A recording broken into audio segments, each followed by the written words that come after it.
నమస్తే బోసుకుమరి. విజయ్ దేవరకొండ, రష్మిక వీళ్ళిద్దరు మ్యారేజ్ అంట విపరీతంగా సోషల్ మీడియా, మెయిన్ స్ట్రీమ్ మీడియాలో విపరీతంగా వైరల్ అవుతున్నటువంటి పరిస్థితి అయితే క్లియర్ గా తెలుస్తుంది.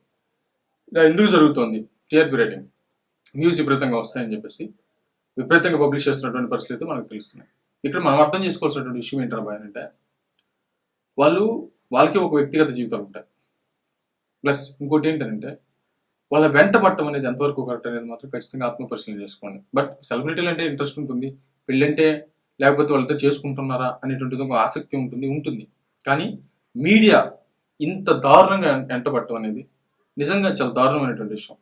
ఎందుకనంటే మీకు ఎగ్జాంపుల్గా సమంత నాగ చైతన్యకి సంబంధించినటువంటి పెళ్లి పెటాకులు అయిపోయిందాక వెంటపడ్డారు వాళ్ళంట. చివరికి వాళ్ళు పెళ్లి పెటాకులు అయిపోయి వాళ్ళు ఏమైపోయారో తెలియనటువంటి ఒక అయోమైనటువంటి పరిస్థితి. ఒక జీవితం, కుటుంబం సర్వనాశనం అయిపోయింది. అప్పుడు దాకా వాళ్ళు వెంటపడ్డారు. ఇప్పుడు వీళ్ళిద్దరు వెంటపడుతున్నారు, విజయ్ దేవరకొండ, రష్మిక. బట్ వీళ్ళ పెళ్లికి సంబంధించి విపరీతమైన పబ్లిష్ జరుగుతుంది. ప్లస్ పెళ్లి అయిన తర్వాత నాకు తెలిసి 2-3 సంవత్సరాల, మేబీ 2-3 సంవత్సరాల అనేటువంటి విధంగా మాట్లాడేటువంటి సన్నాసులు ఉంటారు.